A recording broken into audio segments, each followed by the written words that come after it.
Okay. Uh, so good evening.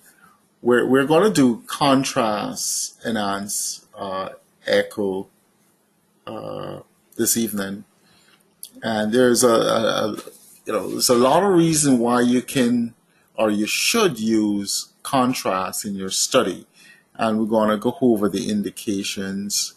Uh, we're going to look at the type of contrast that we use in clinical studies. Um, the indication varies with the different type of contrast. For ear bubble contrast, we use it when you're looking for a defect, septal defect, and it may be atrial defect, it may be ventricular septal defect, it may be a PDA, something like that.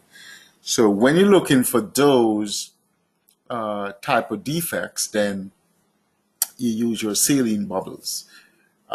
Your micro bubbles, if you have a suboptimal study, you can't see the walls of the heart clearly, then you use your micro bubbles. So, and then there are other indications for the micro bubbles. If you think there's a blood clot in the LV apex, the micro bubbles is good for that.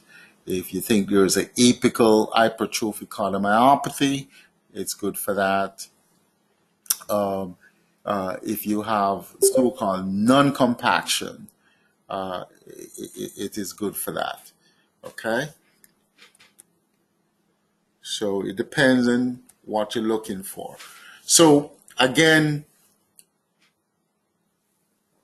you use your ear bubble contrast if you're looking for septal defects and shunts.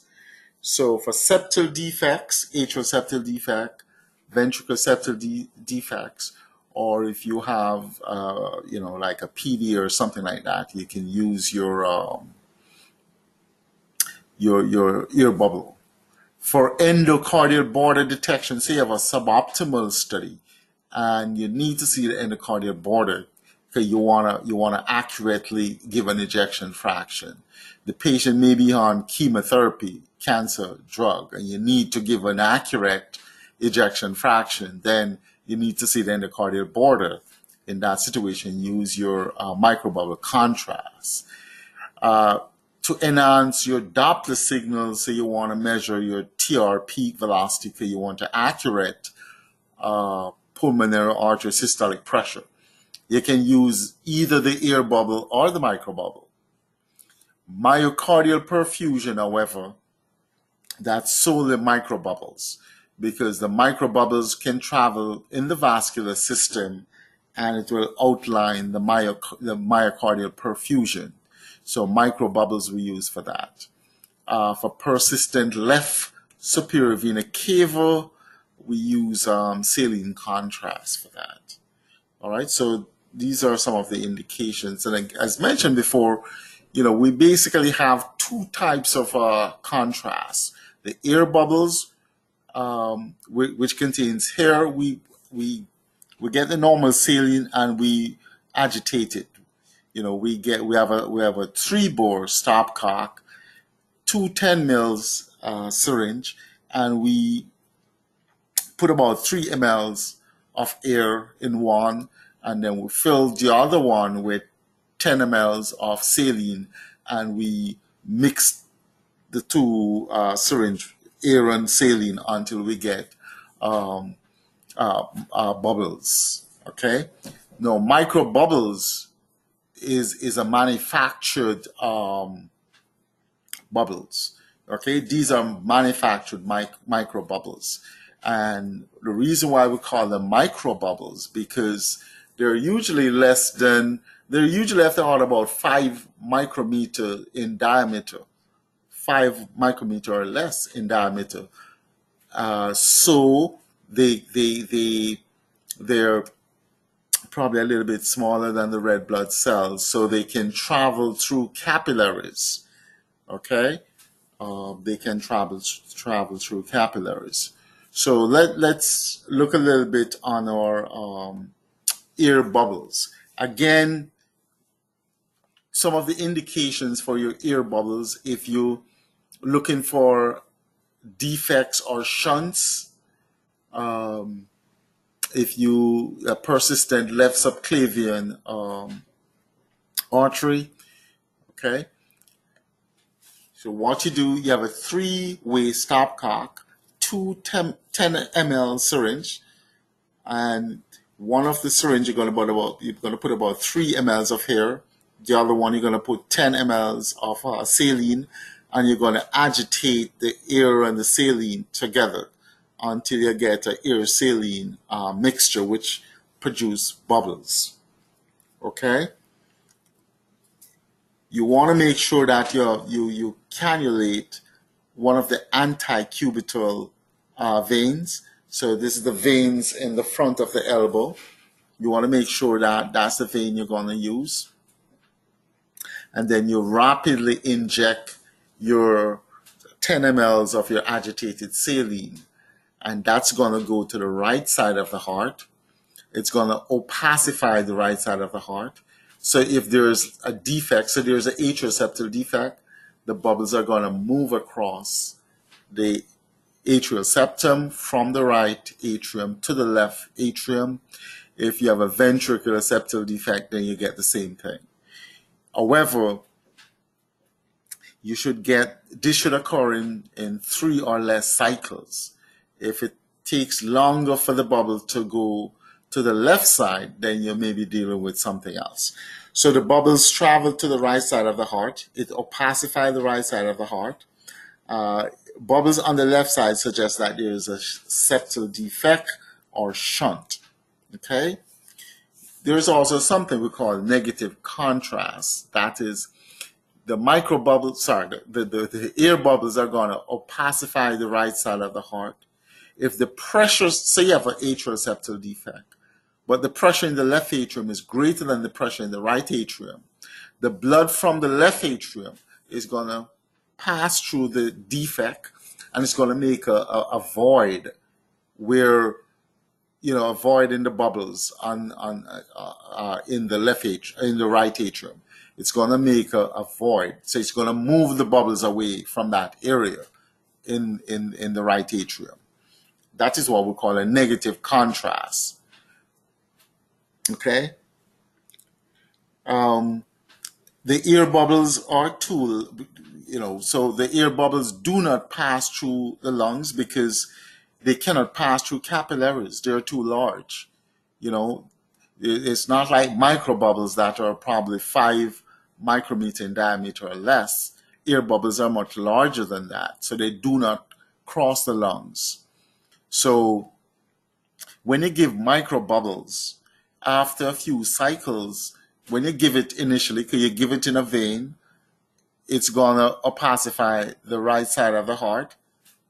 But shortly thereafter, it will appear on the left side of the heart, and that is because it crosses it passes through the lungs, it crosses the capillaries in the lungs. Remember your circulation, okay?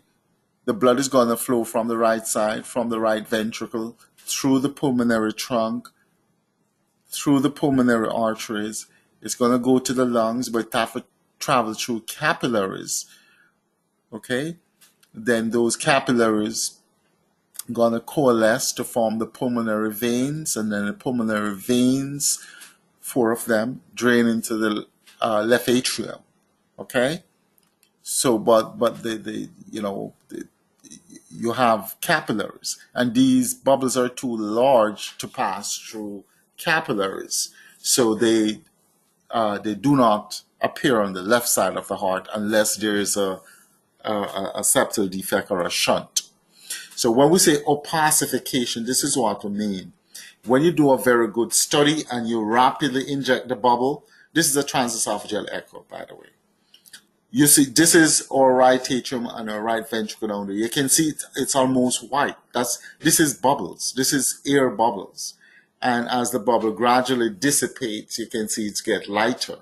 But this is a very good study where the bubbles, uh, opacify the right side. So this is a live shot study. You rapidly inject your microbubble.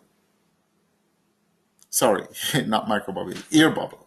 So you get your two 10 ml syringes, three-way stopcock, about 3 ml of air in one, and you agitate the fluid and air. You get that mixture until it produces bubbles. You get an anti-cubital vein, and you rapidly inject the 10 mLs of agitated saline into the anticubital vein, and it's going to opacify the right side of the heart, just like this. You're not going to get any bubbles on the left side unless you have an atrial septal defect or a ventricular septal defect. Okay? And if there is a defect, it should occur within about 3 cycles. Okay, so it's a very good seat. It's almost white. That is because, the ear bubbles opacify the right side of the heart. So just imagine if you had an atrial septal defect, you'll see bubbles in the left atrium. If there's a ventricular septal defect, you get bubbles in the left ventricle. All right. So that is our saline contrast, and we use that for septal defect shunts. We can also use it if you suspect persistent left subclavian vein, or if you want to enhance your Doppler signal, you can also use your saline contrast. Now we're going to move our attention to microbubbles. These microbubbles are very tiny. They have an outer shell, which is usually made of either a lipid. So the outer shell of the microbubble is either lipid or albumin. The one that we use a lot today is called DEFINITY. DEFINITY microbubbles. The outer shell of that microbubble is lipid. We used to use a lot of Optison. The outer shell of that is albumin. So just imagine if you have an egg allergy, you would not use the Optison. It's coming back into vogue, but there were some issues and we stopped using it. All right, so the microbubbles have a outer shell, and then they have a gas core. So the gas in the microbubble is usually octafluoropropane. Okay, so for both your DEFINITY and Optison, it is octafluoropropane. They will ask you that in exam as well. Okay, so you have an outer shell. The DEFINITY is lipid. Albumin is Optison. The gas core is octafluoropropane. And the size is about 1 to 4 micrometer in diameter, which is very small. And because of the small size of these microbubbles, they can traverse capillaries. So when you give it in a vein, they will eventually appear in the left ventricle. There's a high degree of echogenicity. That is the ability to reflect ultrasound. So you can see them. And these bubbles, they have a harmonic behavior, the second harmonic to be exact. But the bubbles are constantly oscillating. They expand and they retract and expand and retract, and you can burst them. When you set the mechanical index on your machine too high, you can burst these bubbles. Okay, so when you're setting up your machine to do microbubbles, you have to make sure that the mechanical index on the machine is very low. Sometimes you're talking about a mechanical index of 0.2. When we're doing a regular 2D echo, we might have a mechanical index of 1.5. Now, if you leave your mechanical index of 1.5, it's going to destroy the bubbles and you're not going to see anything. It's going to be black. All right. So, and again, that's one of the exam question. If you get a suboptimal study, it may be due to a very high mechanical index. So you can get enhanced destruction of these bubbles at mechanical index of 0.7. Okay, and when we say the definition for mechanical index is the peak rarefaction pressure divided by the square root of the ultrasound frequency. So it is the peak rarefaction pressure divided by the square root of the ultrasound frequency. And again, microbubbles crosses the pulmonary capillaries, and that's why they appear in the left ventricle. All right, so this is a case, this is actually a stress test we did, and we gave microbubbles. You can see you have good opacification of the LV cavity. You can see the endocardial border. Okay, so again, you have an outer shell. The two most common microbubbles, Definity and Optison. For Definity, the outer shell is lipids. Okay, for Optison, it's albumin, and then you have the inner core, which is your your fluoropropane. So again, that is a frequent question that they're going to ask you. Okay, so it's your octafluoropropane, fluoropropane. That's one of the gas that is used, or the gas that's used. Now, experimentally, these microbubbles, I mean, we use them in ultrasound, but they have a much greater utility. There are experiments currently on the way to see if they can tag these microbubbles. Since they can travel to wherever you want them to go, you can tag them with, say, chemotherapy, cancer drug, and then just deliver the cancer drug in just one area, as opposed to delivering the cancer drug all over the body. You can just deliver it in one area. So there are some great utility for these microbubbles. Again, if you have an endocardial border looking like this, you can't really see clearly. So if you were to do an ejection fraction in this patient, it's more than likely not going to be accurate. But if you give your micro bubbles, you can see you can see the endocardium fairly well, and you could give a more accurate ejection fraction in this patient. Again, if you have a suspicion that there may be a mass lesion here, a thrombus, and you give your microbubbles, and then you see this area is devoid of your microbubbles, then you're more than likely dealing with a thrombus. Okay? Again, if you suspect thrombus and you give it and the microbubble completely opacify the all areas in the LV, then you're not really dealing with a mass lesion. Okay? So again, we use it to help us to assess LV apical thrombus, apical hypertrophic cardiomyopathy, the so-called Ace of Spade, non-compaction. Okay, very good for those. And then, you might have something like a Takotsubo cardiomyopathy. You want to do that as well. So you can see you give your microbubble and there's a space occupying lesion here, such as LV thrombus. So that concludes our lecture.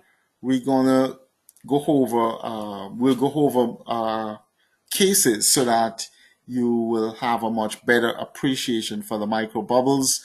Again, they want you to know when you do exams, they want you to appreciate the size of these microbubbles. So you have to remember it's 1 to 4 micrometer in diameter. You, also you have the outer shell, in the different types. You need to know the outer shell that is present is either albumin or lipids, and then the gas, what's inside the microbubbles, the gas, the octafluoropropane, okay?